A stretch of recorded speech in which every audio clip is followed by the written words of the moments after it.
Amen. Good morning po sa bawat isa. Parang antok pa, no? Pagod pa. Medyo masakit yung mga balikat dahil thank you. Nagano tayo, nag-swimming fellowship kagabi. But by the grace of God, we had, ilan po yun? 11 professions of faith. So, yun po yung pinaka-victory ng ating beach fellowship and we really praise God for that. Dahil even in our fellowship, nakapag-invite po tayo ng bisita and nagawa po natin. And well, in fact, yung dalawa po doon na bisita ni Brother June Monte, ano po sila, good prospects po sila. So I hope na ma-follow up po yun o kaya makapag-Bible study po tayo doon sa kanila. Kaibigan nyo po yun, no, sis? Kaibigan nyo, friend nyo. Or kakopya ata sa trabaho. Oo. Huwag mo siyang kokopyahan ng linggo kasi ikaw hindi makakapunta. Dapat Bible study tayo, mag-offer tayo ng Bible study sa kanila. No? So please open your Bibles in the book of Genesis. Genesis chapter 6. At tayo po ay mag-aaral ng salita ng Panginoon. And this is another topic na itatakel po natin dahil tapos na yung how to be a blessing. No? And this topic is very vital and the same time marami po tayong matututunan even in the Old Testament. So Genesis chapter 6, basahin po natin ang salitang pagbabasa and then in verse 8 sabay-sabay po nating basahin, no? Ako na pong magumpisa. And it came to pass when men began to multiply on the face of the earth and daughters were born unto them.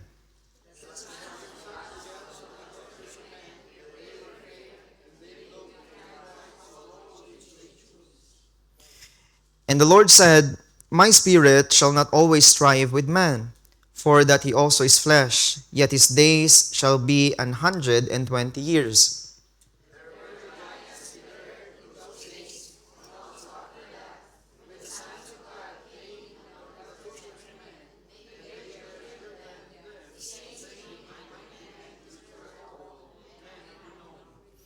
And God saw that the wickedness of man was great in the earth, and that every imagination of the thoughts of his heart was only evil continually.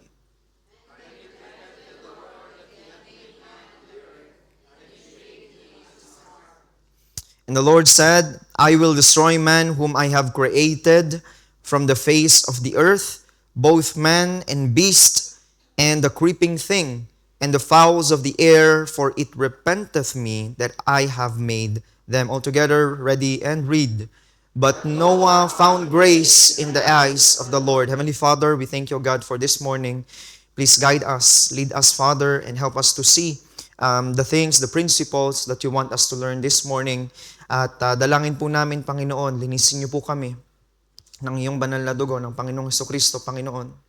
Nang sa gayon, Panginoon, lahat po ng aming sasambitin, lahat po ng aming maririnig ay tunay na tumimo po sa aming mga puso at isipan at magsilbing sandata, Panginoon, ng bawat isa sa paglalakbay po namin bilang mananampalataya. Salamat, Panginoon, sa buhay ng aking mga kapatid, magmula, Panginoon, dito sa Milan, hanggang sa Malta, sa Rome, at even, Panginoon, sa service na nagaganap ngayon sa Poland, and even to our pastor, that he's still doing your will even in the Philippines. Lord, we pray, Panginoon, na lahat po ng gawin po namin, lahat po ng mapag-uusapan sa umagang ito ay magsilbi pong kapurihan po sa iyo, Panginoong Diyos. Lord, we just want one goal this morning, and it is to worship you in spirit and in truth. Kayo pong makita, hindi po ako, ay salita mo lamang, Panginoon, ng manguna at hindi ang aking mga opinion. Please guide my thoughts. Gayon din po, Panginoon, mamaya sa mga gagawin pa po namin. Salamat, Panginoon. Ito po aming samot dalangin sa pangalan ni Jesus. Amen and amen. So before we start, can I see our outreaches? Kung nandyan kayo. Kasi mamaya meron tayong question and answer. No? Kasi after nito, yung pag-aaralan natin, magkakaroon tayo ng short quiz. Okay, short quiz to, no? So, we are so blessed to see you, Malta brethren, Barese, sister, si Ma'am Rowena. Hindi nakapunta kasi wala yung si Missionary Chris, yung kotse ba. Sister Cecilia, Rome brethren, thank you. Thank you for being consistent And please, be always reminded that we are so blessed na nakikita po namin na nagpapatuloy po kayo. So, as we proceed to our lesson, we are going to talk about the journeys of faith. Okay, tandaan po natin, we are all pilgrims in this world. Okay, tayo po ay manlalakbay. Kaya nga po, we will be retracing the faith-filled steps of great biblical or Bible characters. So this time, pag-uusapan po natin si Noah. Okay? And I know, kilala po natin si Noah. We have the idea kung sino ito. But this time, we will dig deeper dito po sa ating lesson sa umagang ito. And for the Bible school students, we tackled it in Bible survey. Pero nadaanan lang namin, no? Pero this time we will be tackling it, that we will be dig deeper dito sa topic na ito. And I hope yung mga principle na matututunan po natin, mga prinsipyo ito na applicable pa rin sa panahon natin ngayon. Okay? Now, when God saw how wicked, this is the lesson 1 first, no? The journey to Ararat. Ararat. No? Ararat is a mountain at ito po ay nasa area ng Turkey. Okay? Merong mga archaeologists na nakita yung parang isang kasi malaking malaking mountain 'yon. Tapos dun sa top ng mountain na 'yon ay merong isang shape ng isang dulo ng ark. Okay? So siguro yun talaga yun, I don't know. Pero since the Bible is telling us na meron talagang ark na nag-stop doon sa mountain ng Ararat, so we believe that is, no? Yung ark na yon. And talagang yung measure ng ark na yon, according to this archaeologist, ay kaparehas nung ark na dinidescribe ng Bible. But still, they are, of course, confirming it. When God saw how wicked the people in the world had become, He was sorry that He had created them. Let me remind you, nung sinabi po ng Bible na God repented, no? Hindi siya yung repentance na kagaya ng ginagawa natin bilang sinners saved by grace. Okay? Dahil hindi naman nagkakasala ang Diyos. Ito yung minsan na inaatake ng mga Muslims or ng even other religions na kung talagang Diyos yan at talagang totoo yung Diyos nyo or yung mga, not them, but yung mga agnostics at saka yung mga atheist, no? Bakit kailangan niyang magsisi sa paglilikha sa atin? Okay? But let me remind you, going back to that word, yung repented na yon, it is not yung word na, yung repentance na ginagawa natin, but rather, it is to sigh. Okay? Yun yung ibig sabihin po nun. He was sorry that He had created them. Noah was the only one who walked with God during that time. God warned Noah that he was going to destroy the world. This is done on overview, no? Para mas makita natin dito yung pag-usapan natin. Paano i-destroy ng Panginoon yung mundo? Through what? Alam natin to. Through the flood. Okay, through a flood. Because of its wickedness, and He commanded him to build an ark for himself and his family. Okay? Now, sinunod ba ni Noah yung Panginoon? Yes. Noah obeyed, at ang maganda po doon, without reservation. Kung ano yung sinabi ng Bible, at kung paano bubuuin yung ark magmula sa sukat hanggang sa ilalagay doon sa loob ng ark, sinunod po ni Noah. No? Yun po yung obedience ni Noah. God gave him instructions for the ark, and he followed those instructions to the letter without questioning or reasoning with God. Imagine, ang tagal. 120 years. Diba? Ang tagal nun. And nagbubuo ka doon, nagpupukpuk ka, ano na kayang mangyayari dito? Parang si Brother John. Imagine Brother John, sasabihin kay Brother John, Brother John, bumuo ka ng isang worship place for 120 years. No? And gagawin mo yon 120 years. At di yun biro. Matagal po yon, no? But let me remind you na itong si Noah, hindi po siya nagtanong or nag-reason out sa Panginoon. Okay? Hindi siya nagreklamo. Siguro may mga sometimes kagaya po natin kapag merong sinasabi sa atin ng Panginoon through His Word, meron tayong mga alam mo yun, yung mga nagiging different responses sa mga salita ng Panginoon sa atin. But here, from the Word of God, wala po tayong mababasa.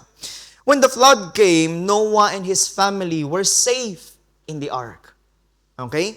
Because of Noah's obedience, God provided for and protected them. Yun po yung pinaka-overview. Now, ano yung aim? Ano yung goal natin for this lesson?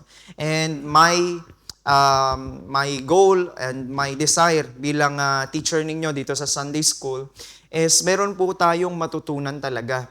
Kagaya po nung sinasabi ko din sa mga students ko in Bible College, bago ninyo iwan ang Bible School, sabi ko sa kanila, is hindi importante yung grades. Ang importante sa akin, meron kayong matutunan at mababaon. Okay, yun po yung goal po natin sa umagang ito. Obedience to God is essential to a successful journey of faith. Gusto nating maging successful sa pananampalataya natin sa Panginoon, yung paglakad natin sa Panginoon, obedience is the key. Tandaan natin yan. Obedience is the very best way to show that we believe. Sabi nga ng kanta. And we must be ready to obey God with a right spirit and willing heart. This is the aim. Now, what is the goals?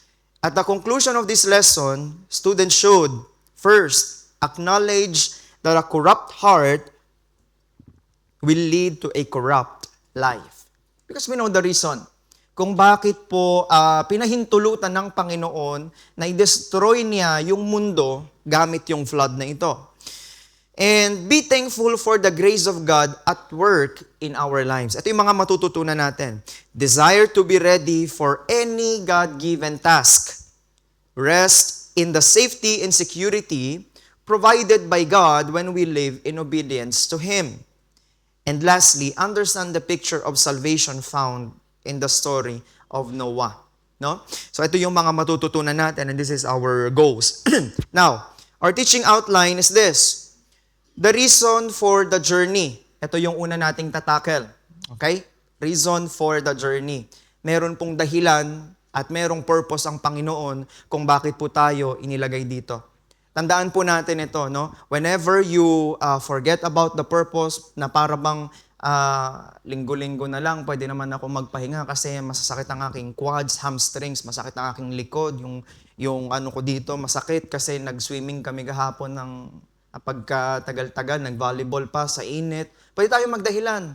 Well, in fact, someone asked me, may church ba kayo ngayon? Ferragosto ngayon. No? Hindi naman nagpe-Ferragosto ang gawain ng Panginoon.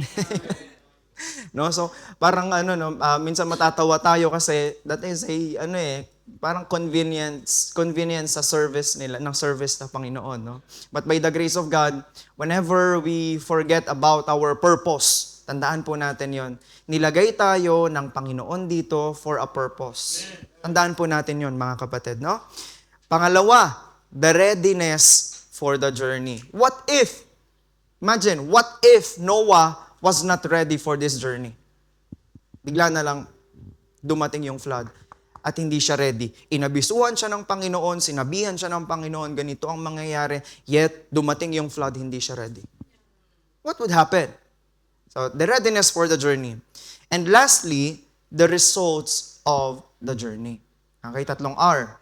Reason, readiness, and results of the journey. Now, in 1969, in Pass Christian, Mississippi, listen to this very timely illustration. Meron pong isang grupo na naghahanda para sa isang hurricane party. Alam niyo po, sa Amerika, usong-uso to eh. Yung, kapag alam nilang may hurricane, masaya sila. Hindi ko alam bakit. No? Merong mga nagpa-party, merong sinasalubong itong hurricane.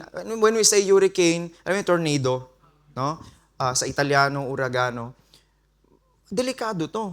Kasi yung umiikot dun sa loob na yon, para yung mga missile, parang bala, na kapag tinamaan ka nun, talagang papasok paano sa katawan mo, magpe-penetrate sa katawan mo. Now, they are preparing for this hurricane party in the face of storm named Camille. Search nyo yan. Merong storm ng pangalan ay Camille. Kasi pinapangalanan, di ba, sa atin, yung mga bagyo, di ba, para ma-recognize. And alam ko sa atin, ano to, alphabetical from A to Z. Nasaan na ba tayo ngayon? D. Dolphin. Oh, so see, nasa D na tayo. Ano yun? Sa isang taon yun? A to Z, isang taon. Oh. Now, were they ignorant of the dangers? Do you think? Hindi nila alam na meron silang delikado yung gagawin nilang yon? Could they have been overconfident or feeling nila that is, kasi may mga ganitong tao eh. Kapag merong gustong mga extreme activities. Sino mahilig sa extreme activities dito? Yung bungee jumping. Mahilig. Kasi kayong kamay, kung meron dito mahilig sa ganyang extreme activities. Okay. O kaya yung tatalon sa eroplano. No? Tatalon sa eroplano, walang parachute. Hindi, diretsong mag-dive sa dagat. No? Hindi po ganun. Pero what I'm telling is, merong isang beses noon, isang teenager ata yung babae, nakita ko lang sa social media, nakalimutang itali yung mga crew ng bungee jumping, yung paa niya. Itong babae, overconfident siya. Kasi ganun eh, pag extreme yung tao, overconfident siya, nilaglag niya yung sarili niya. Yung mga crew, nakikita na lang nila, bumababa na yung tali.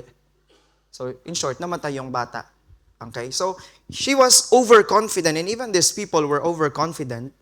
Did they let their egos and pride influence their decision? We'll never know. Hindi natin alam.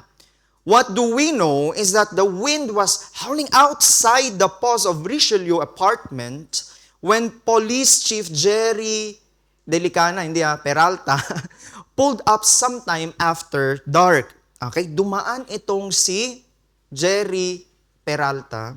Inabisuhan sila.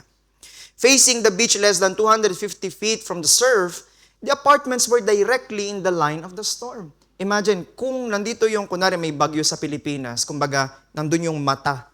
No? And, di ba pag nandun yung mata, yun yung talagang delikadong part, di ba? Okay. Now, a man with a drink in his hand came out to the second floor balcony and Wade Peralta yelled up, "You all need to clear out of here as quickly as you can. The storm's getting worse." So in short, merong nag-abiso sa kanila. But as others joined the man on the balcony, they just laughed at Peralta's order to leave. Tinawanan itong pulis. Instead na makinig sila, tinawanan. Kasi nga, gusto nga nilang gawin tong hurricane party na ito. No? Gusto nilang mag-party during the hurricane. Now, this is my land, sabi ng lalaki. Eto, lupa ko to, bahay ko to, hindi ako aalis dito. No? And one of them yelled back, "If you want me off, you'll have to arrest me." Arestuin mo na lang ako kung gusto mo akong umalis dito. But of course, ang police hindi pwedeng mag-aresto without a warrant of arrest. Okay? Peralta didn't arrest anyone, but he was not able to persuade them to leave either. So in short, hindi niya na-convince, hindi sila umalis. And now, he wrote down the names of the next of kin of the 20 or so people who gathered there to party through the storm. They laughed as he took their names. Kinuha niya yung pangalan para, syempre, kung ano yung mangyari sa kanila, mamatay sila, mamiss sila, registered at alam yung pangalan. Okay? Ang ginawa ng mga to, tumawa lang sila. In short, tinawanan si Peralta ng tinawanan ng mga taong ito. It was 10:15 when the front wall of the storm came ashore. Ito na. Scientists clock Camille's wind speed at more than 205 miles per hour. So in short, ilan ang takbo nyo kagabi? Pinak 150. Oh. Mas mabilis pa doon. Alam nyo yung kapag nasa autostrada kayo, binuksan nyo yung bintana, ilabas nyo yung kamay nyo, gumaganon yung kamay mo dahil sobrang bilis. So mas mabilis pa yung wind doon. The strongest on record. Yung Camille na ito yung pinakamalakas na storm, na hurricane. Okay? Raindrops hit with the force of bullets. Imagine, yung Grandine, nung nag-Grandine dito, di ba, malalaki, no, sira yung kotse ni Brother Art. Yung Grandine na yon, kapag tinamaan ka nun, bullet, bala, pag tumama dito mo, ibig sabihin, papasok sa katawan mo. Okay? So, now, And waves of Gulf Coast crested between 22 and 28 feet high. So in short, mataas yung mga alon. News reports later showed that the worst damage came at the little settlement of motels. Tingnan nyo yung pinakamalalang pangyayari saan? Motels, go-go bars, and gambling houses known as Pass Christian, Mississippi. So kung nasaan yung mga taong ito? Where some 20 people were killed at a hurricane party in the Richelieu apartment. So inabisuhan sila, sinabihan sila. Nothing was left of that 3-story structure but the foundation. The only survivor was a 5-year-old boy found clinging to a mattress the following day. Yun yung natira sa kanila, yung batang maliit. Now, folks, we wonder why people are so foolish to ignore the obvious signs of coming peril. Lahat tayo nagsishare naman. Diba? Lahat tayo nagbabahagi ng salita ng Panginoon. And whenever we share the gospel, ang lagi nating sinasabi, meron pong consequence ang kasalanan. Meron pong naghihintay na impyerno. Meron pong mas marami pang ipinahayag ang Panginoon patungkol sa impyerno kaysa sa langit. Dahil tayo binibigyan ng babala. But yet, makikita natin, people are so foolish to ignore these obvious signs. Why did they disregard the warnings that were so evident? Minsan, kitang-kita na ng mga tao yung warning signs na pinapakita ng Diyos, even as Christians. Kitang-kita na natin, yet we blatantly ignore the signs. Diba? So now, even the people in our day are not much different from people in Noah's day. Ito, hindi man very recent nangyari, pero makikita natin, in our days nangyari itong hurricane party incident na ito. But kung makikita po natin, actually parang minsan mas malala pa nga sa panahon natin ngayon. Right? They are refusing to acknowledge the signs of coming judgment. Men and women who lived during Noah's time had turned their backs on their Creator. Well, actually, alam naman nila na may Creator during that time. No? Pero, yung mga descendants from the part of Cain, makikita natin, nung binasa natin, merong mga, basahin natin from verse 2 ulit. And the sons of God saw the daughters of men that were fair, so nagkaroon ng affair, yung sons of God, and then daughters of men. Okay? Now, that they looked them wives of all which they chose. And the Lord, my spirit shall not always strive with man, for that he also is flesh, yet his days shall be 120 years. Now, there were giants in the earth in those days, and also after that, when the sons of God came in unto the daughters of man, and they bare children to them, and same became mighty men which were of old, men of renown. And God saw, ito yung gusto ko pong makita natin dito, that the wickedness of man was great in the earth. So we can see, alam nila na merong Diyos, merong Creator, pero they still choose to not believe in the Creator. The population was exploding. Sumabog, di ba? Ang dami. And the hearts of men were wicked. Yet God designed a journey of grace. Ito yung gusto ko pong makita po natin dito. We are in the midst of exploding population na makikita natin na bihira na lang po talaga yung Kristiyano na lumalakad ng matapat sa Diyos. Amen? Yet God designed a journey of grace for those who would follow Him in complete obedience. Now, the truth of the matter is this. Despite the evident signs of His second coming, we have seen wars, diba? Lahat naman tayo apektado.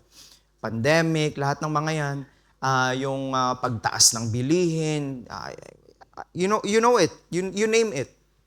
He continues to sustain His children and demonstrate His mercy and grace toward them.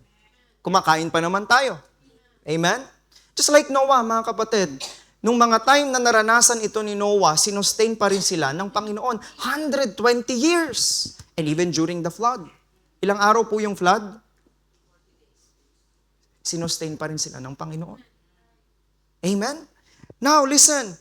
We will be talking about the reason for the journey. Let's read verse 5 to 6. Sabi po ng Bible, "And God saw that the wickedness of man was great in the earth, and that every imagination of the thoughts of his heart was only evil continually." Can I ask someone to read verse 6? Sige po, pakibasa, Sis Nova. Genesis chapter 6, verse 6. And it repented the Lord that he had made man on the earth, and it grieved him at his heart. "And it repented the Lord that he had made man on the earth, and it grieved him at his heart." So look, mga kapatid, between the time of creation, kasi hindi naman ito nagkakalayo kung babasahin natin from 1 to 6, in the time of Noah, extreme wickedness had developed on the earth. No? Man had become continually evil. God's heart was grieved to the point that He purposed to destroy the wickedness with a worldwide flood. Alam niyo po ba, kung titingnan lang talaga ng Diyos, yung sitwasyon natin ng mundo sa panahon natin ngayon, actually, pwede siyang ulit ng another flood. But yet, He promised in Genesis na hindi niya yun nagagawin, no? But kung gugustuhin ng Panginoon, gagawin niya yun, no? Pero we can see, mga kapatid, na He is, alam mo yun, yung ipinapakita niya yung mercy niya na hindi niya itinatapon or ipinaparanas sa bawat isa or sa mundo yung judgment niya. That is God's mercy. Okay? Kasi kung tutuusin, pwede niya ipakita yung judgment na niya. Now, whenever we see new trends emerging in world, kasi even during Noah's time, may mga new trends doon. At ang masama, yung mga new trends na yon, nagiging parang fashion na nila. Okay? Kapag meron silang nakita, wow, maganda to maano sa katawan, masarap, may pleasure, no? Nagiging fashion and kinukwento sa iba at ginagawa na rin nung iba. So, ganun yung nangyayari during that time. Now, in our times, whenever we see new trends emerging in world, things that could influence us and our families. Listen, affect our children or even tempt our spouse towards sin. Should we not still be grieved by these things? Mga kapatid, kung ano po yung nangyayari in Noah's time, it happens also in our time. Mas malala pa nga. 'Di ba? Mas malala pa sa panahon natin. We can say, Brother Josh, ako naman ay nasa trabaho lang. At ako'y wala naman akong ginagawa. Alam mo ba, lapit lang sa'yo ng temptation. Cellphone lang Nasa bulsa mo lang yung temptation minsan. Now, we can see even in social media, maraming, alam nyo yon, yung mabilis magkaroon ng bagong trend. 'Di ba? Bagong TikTok dance, bagong kanta. At di natin namamalayan, kakascroll natin, our minds, our thoughts, our words, our actions, yung mga lumalabas na sa bibig natin, yun na rin. Imagine, yun yung nakaka-impluwensya po sa atin. Now, let me remind you, these are emerging trends in world na nakakapag-impluwensya sa anak mo, sa pamilya mo, sa asawa mo, sa mahal natin sa buhay. Imagine, now, nagigrieve pa ba tayo doon? Or we say, trend yan magagawa ko. Nag-scroll ako, yun lumabas. Magagawa ko.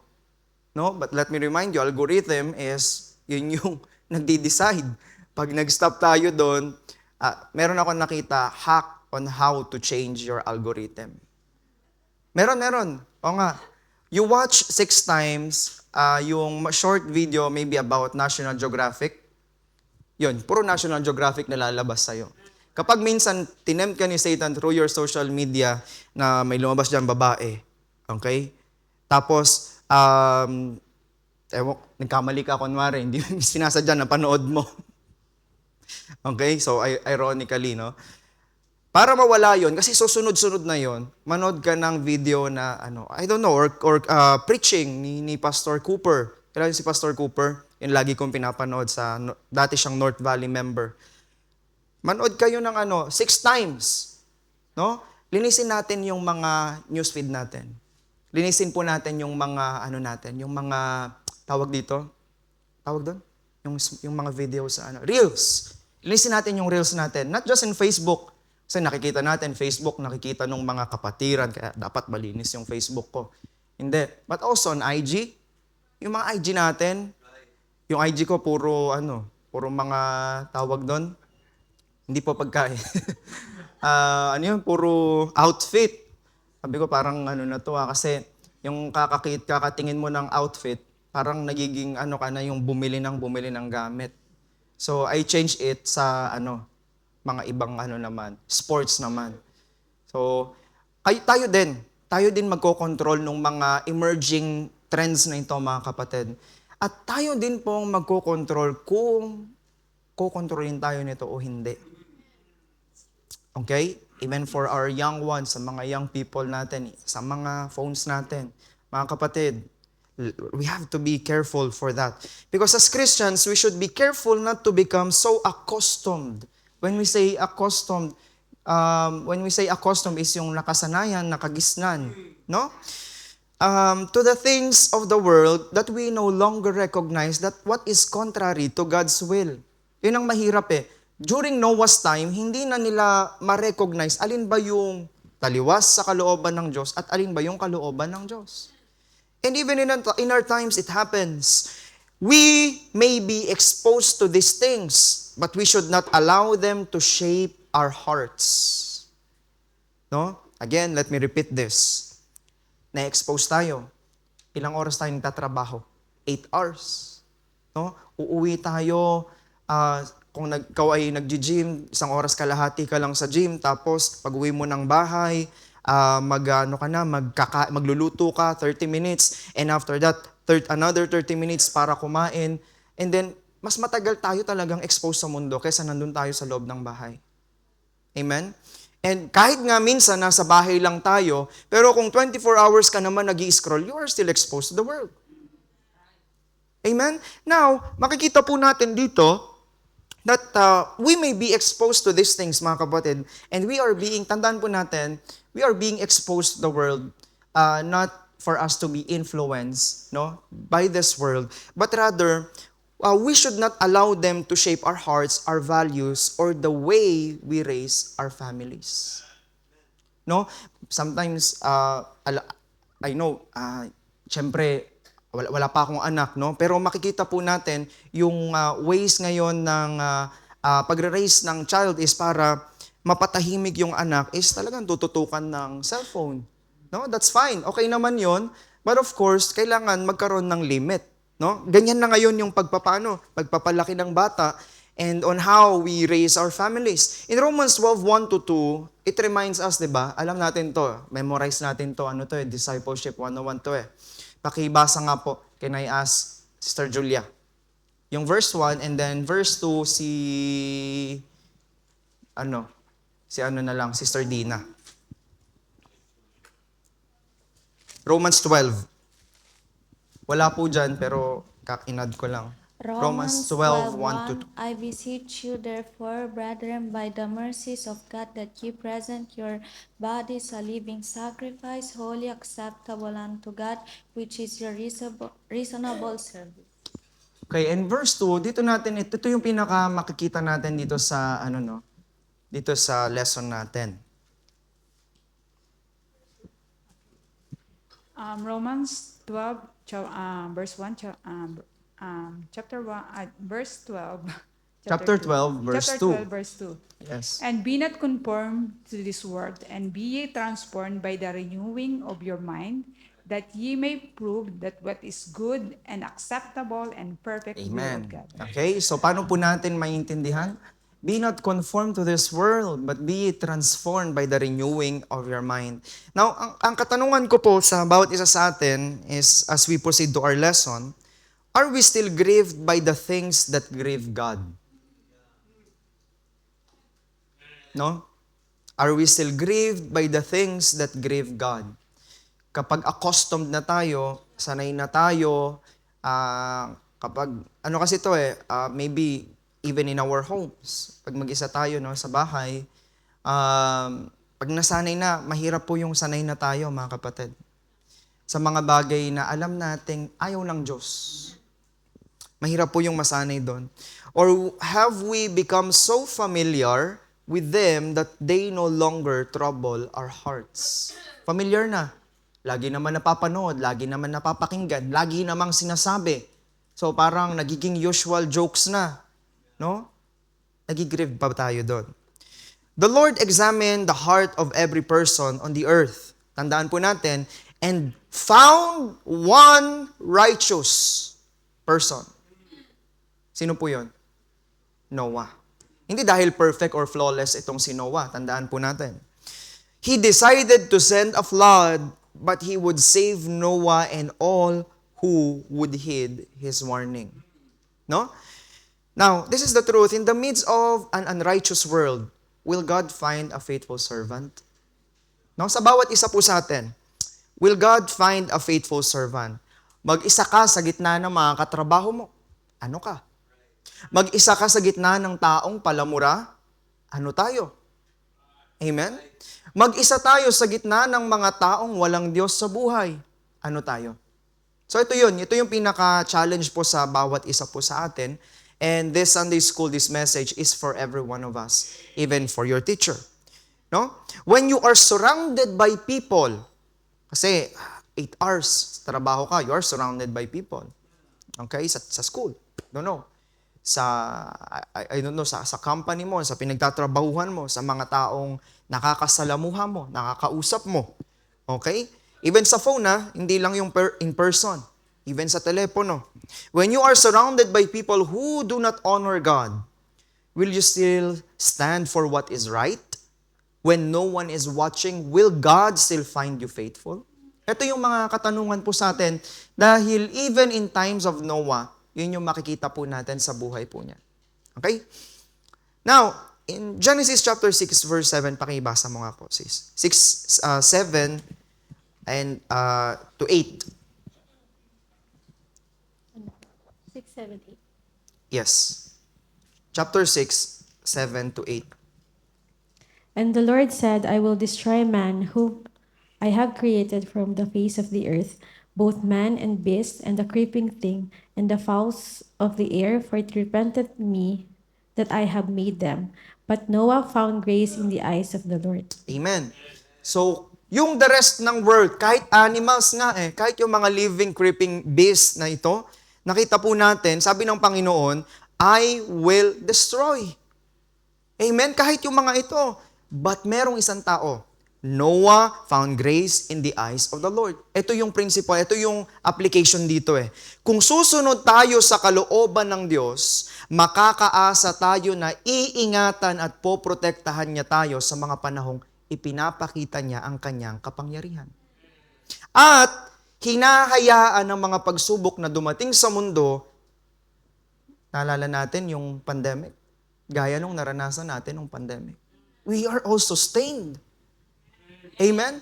Ipinakita ng Diyos yung kapangyarihan niya. Kaya niya pala talagang patahimikin. Imagine Duomo na the busiest part of Milan, tahimik. Walang katao-tao, mga pulis lang.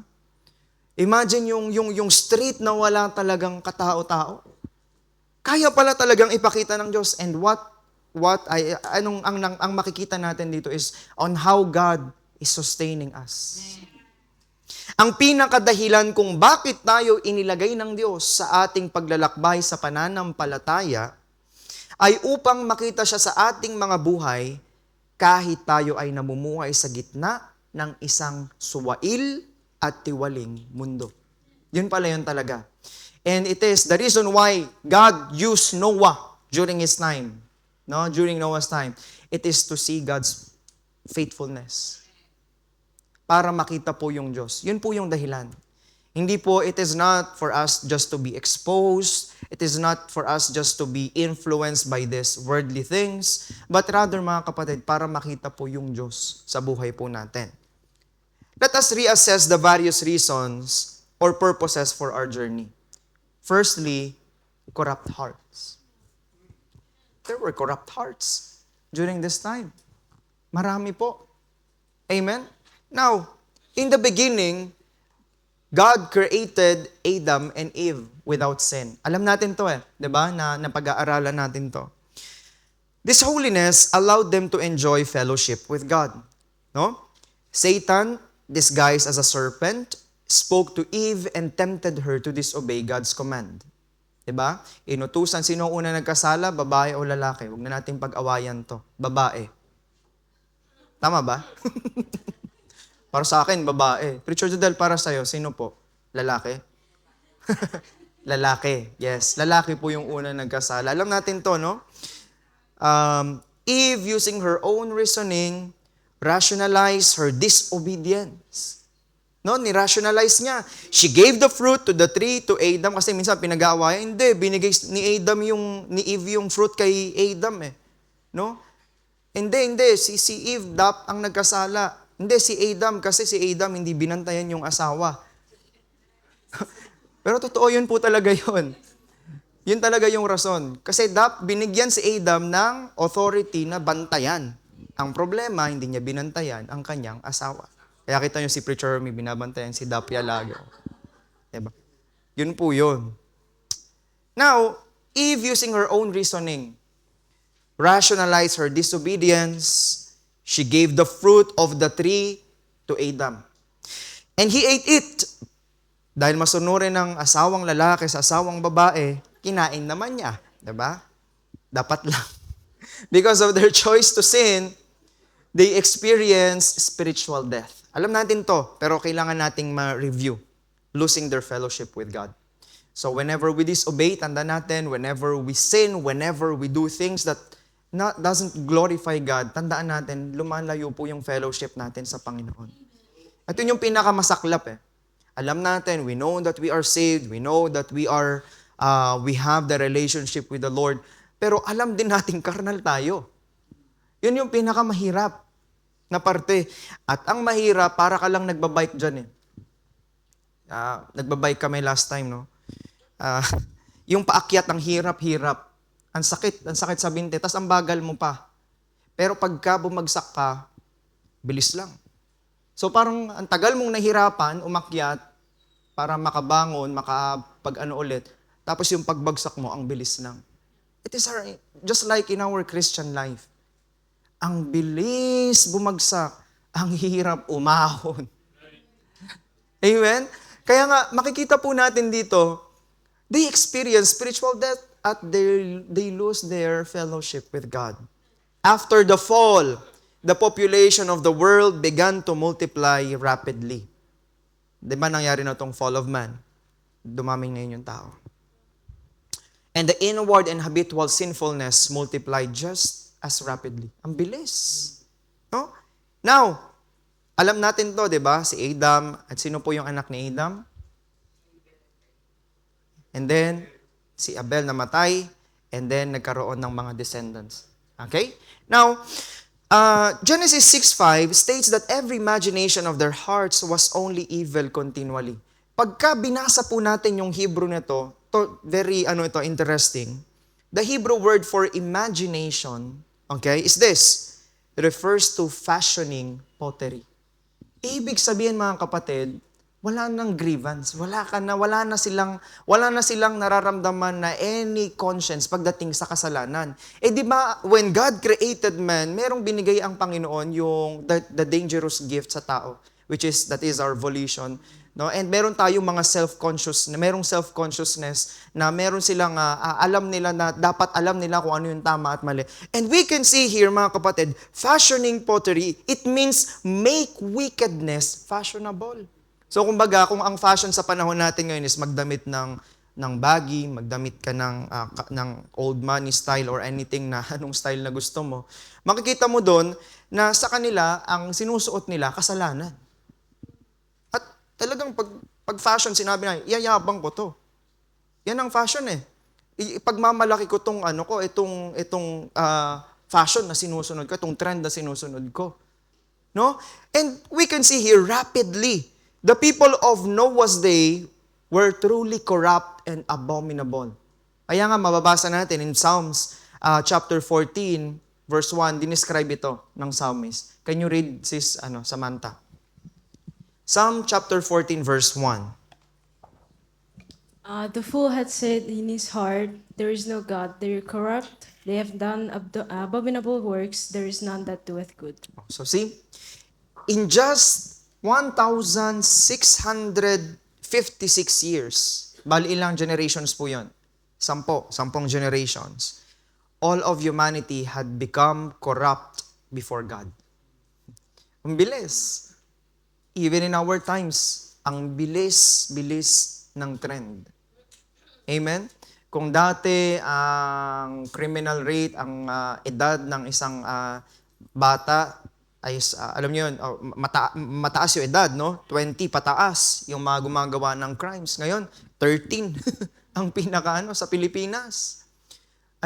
Nung dati, napanood ko yung isang balita, yung parang bata pa lang, 6 years old na bata, tinuturuan ng gumamit ng droga.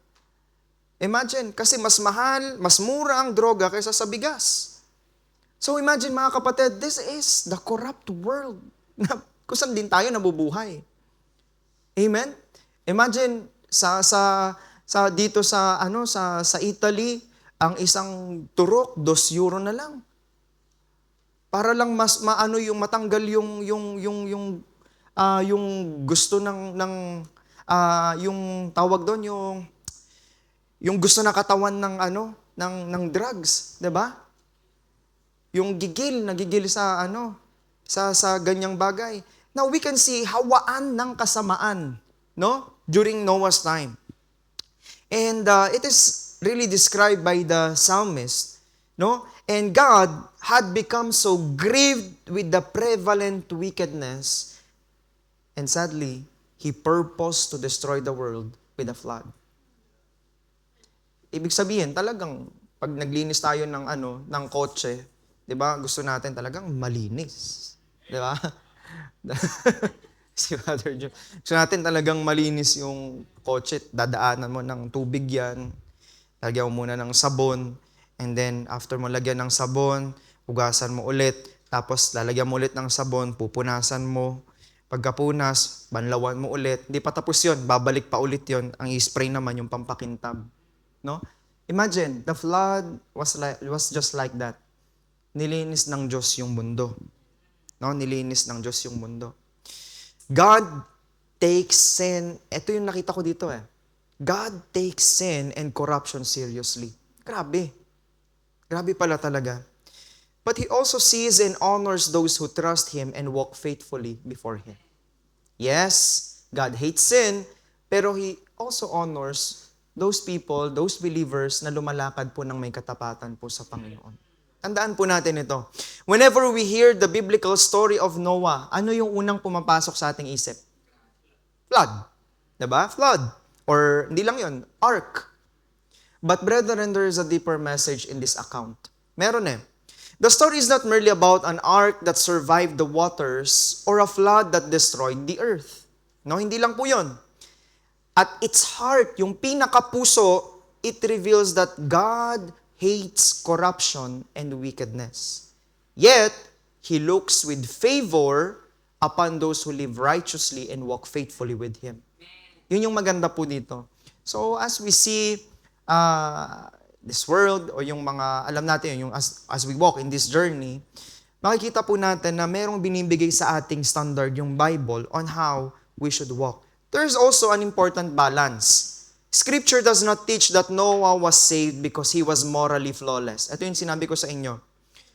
He was not morally flawless. But in Hebrews 11:7, basahin po natin. In Hebrews 11:7, if can Richard Nolly read Hebrews 11 verse 7.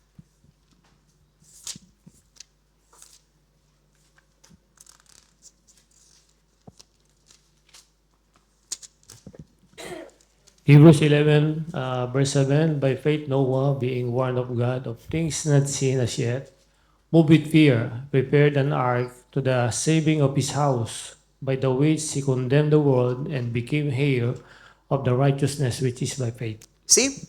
So ngayon, in Hebrews 11:7 it says, Noah acted by faith. Amen? Ito po yung sinasabi sa atin. His righteousness was demonstrated through obedient faith in God. Hindi dahil po siya ay walang kasalanan because we know the sin of Noah. The message then is both sobering and encouraging. God takes sin and corruption seriously, but He also sees and honors those who trust Him and walk with Him faithfully. Tandaan po natin yon, kaya inulit ko, no? Our rationalization of sin. Kasi minsan, ganito tayo eh. Kapag meron tayong nagawa, meron tayong alam nating pagkakamali, we rationalize it. Parang nagiging nag-a-analyze tayo. No? But let me remind you, kagaya nung ginawa ni Eve, no? Our rationalization of sin before God will never be a valid justification before a holy God. So kahit anong justify, kahit anong rational, ginawa ko to kasi ganito, nangyari ito kasi ganyan yung nangyari in the past, hindi po siya pwedeng maging justification before God. No? Kasi nire-rationalize natin siya. Kaya nga ang hirap mawin ng taong full of rationalism sa utak. No?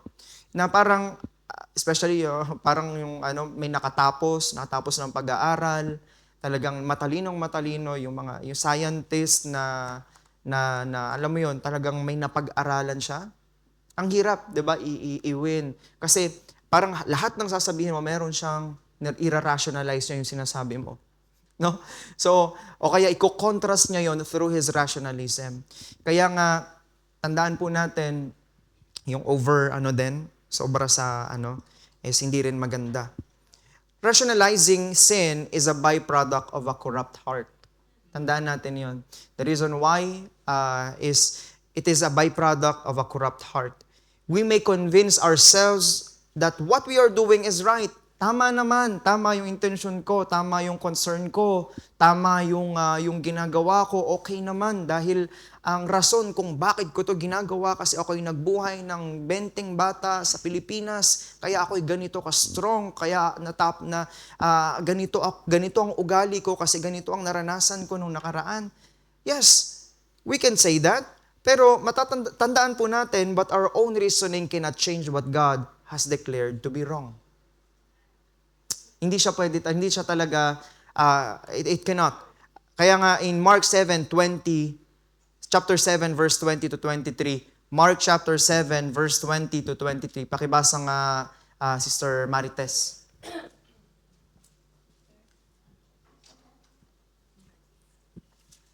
Verse 20 lang po. Pakibasa yung verse 20. Verse 21, Sister Leonie. Mark chapter 20 verse 20, chapter 7 verse 20, and he said, that which cometh out of the man that defileth the man. That defileth the man.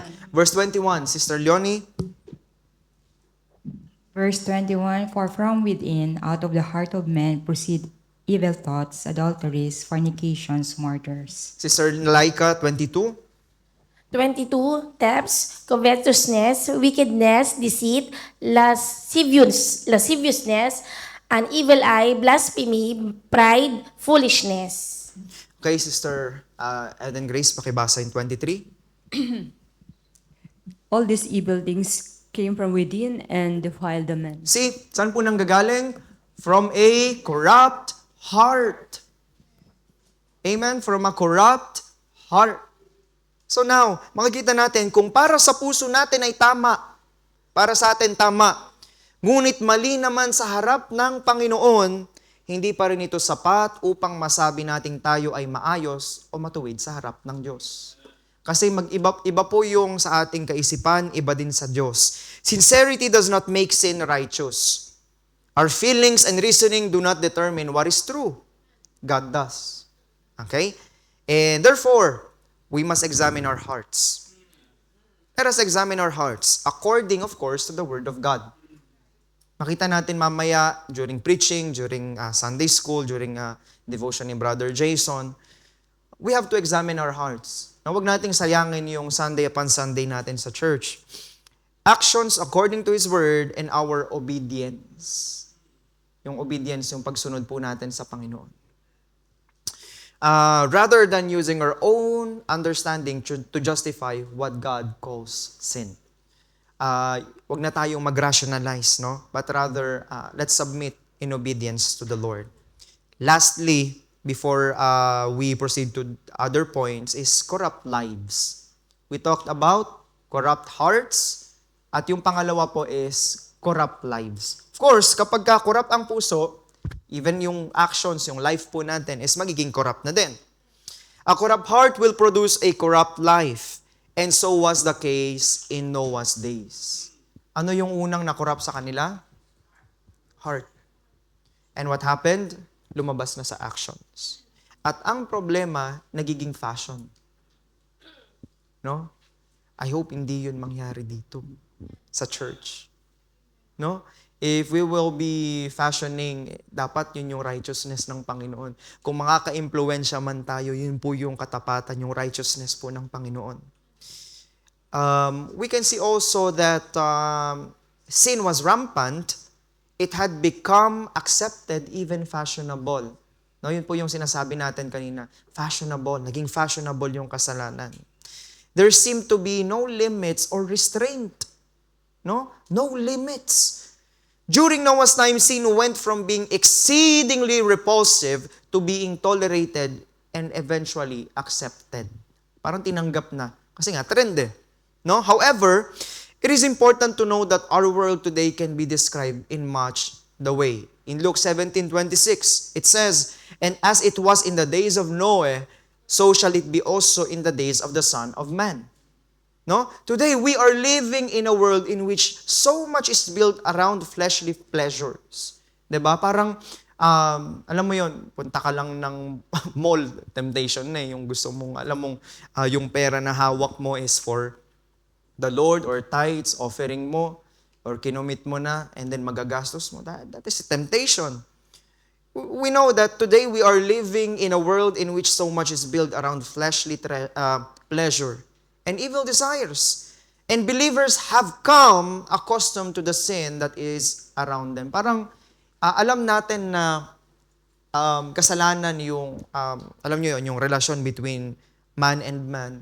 Pero kapag may nakita tayo na naglalakad sa Duomo, magka-holding hands, or meron silang magkaakbay, parang ano na rin sa atin, yes, we are being grieved, pero parang, alam mo yun, alam na, hindi tayo yung parang accustomed na, nasanay na tayo kasi lagi nating nakikita, lagi natin, even Italians, they are so open with, diba?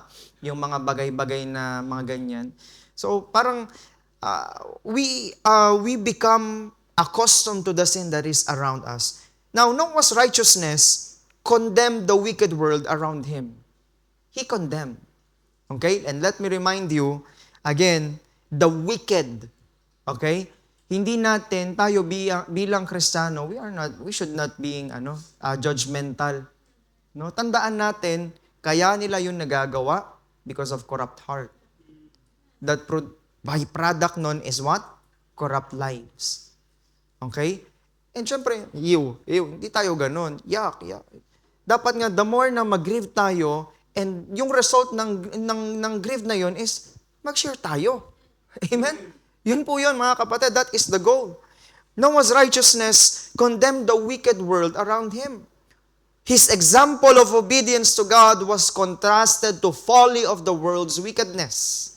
By his obedience, their disobedience was exposed. Again, by his obedience, their disobedience was exposed. Nakita natin, nung sumunod si Noah sa Panginoon, their disobedience was exposed. Noah's holy life was an indictment of the sinfulness around him. No? Ibig sabihin, what kind of an example are we to those around us? Amen? Anong klaseng example po tayo? Sa kaklase, sa katrabaho, are we bringing conviction to their lives?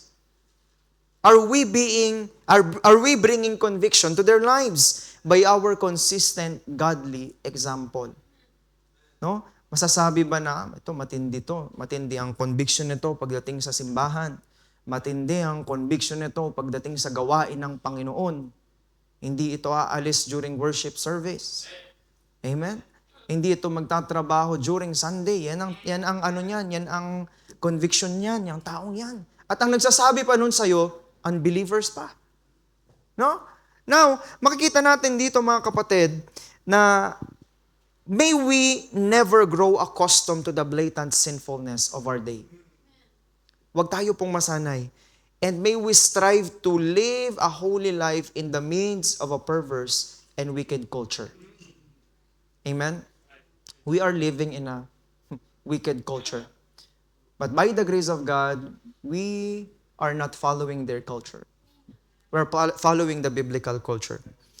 Hindi sila ang dapat maka-impluwensya sa atin. Hindi sila ang dapat makahawa sa atin. Hindi sila ang dapat nating gayahin. Amen? I know some of us is, alam mo yun, because of those things, minsan ginagawa na nating pero let us be reminded na wag po tayo magpahawa. Kasi yung maliit na yan, yung mga natin na yan, it corrupts our hearts and our lives. No? And meron tayong think about your children, think about your someone, the people na nakakakita sa atin or yung mga tao na gusto nating maimbitahan, yun yung titingnan po natin if we are being influenced by these things. No? Again, tayo ang dapat makitaan ng katuwiran sa ating pamumuhay. Tayo po yun. No? Kagaya po nito ni Noah. As sinners who have been saved from our old and corrupted life, we must not allow ourselves to become entangled again in the corrupt system of this world. Kasi, siyempre, inalis na nga tayo. Lagi nating naririnig yun. Inalis na tayo dyan. Therefore, we must put off and put on our new nature. Diba? Put off and put on. The rampant and unrestrained sin around us must not shape our lives. Yes, exposed tayo dyan. Nakikita natin yan. Naririnig natin yan. But it should not shape our lives. Ang pattern po natin, ang kamay po na humuhugis sa atin, nagsishape sa atin, yung kamay po ng Diyos and through His Word. No? Ingatan po natin yung mga isip po natin, yung mga puso po natin. Kasi portal nga to, diba? Yung mata, yung tenga, no? Yung bibig, yan, mga portals yan. And then kapag bumasok na, mahirap na. No? Makukurap yung mga puso at saka yung buhay po natin. The rampant and unrestrained sin around us must not shape our lives. Instead, it must be confronted by the holy and righteous life of a believer. And let me tell you this, we are not called to imitate the world. Amen? We are not called to imitate the world. Yes, minsan parang, even for the young ones sa atin, no? Parang hirap. Kasi, trend nga no? Trend nga So parang, ang hirap niyang hindi gawin kasi naririnig mo, nakikita mo, yung mga kasama mo, yun ang ginagawa. No? And pag hindi mo ginawa, for them, you are weird. Strange ka para sa kanila. But let me remind you, just imagine, you are in the days of Noah.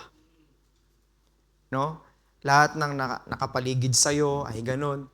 Pero ikaw, sasabihin sa'yo ng Diyos, wow, this servant, this person, my child, is walking faithfully and uprightly.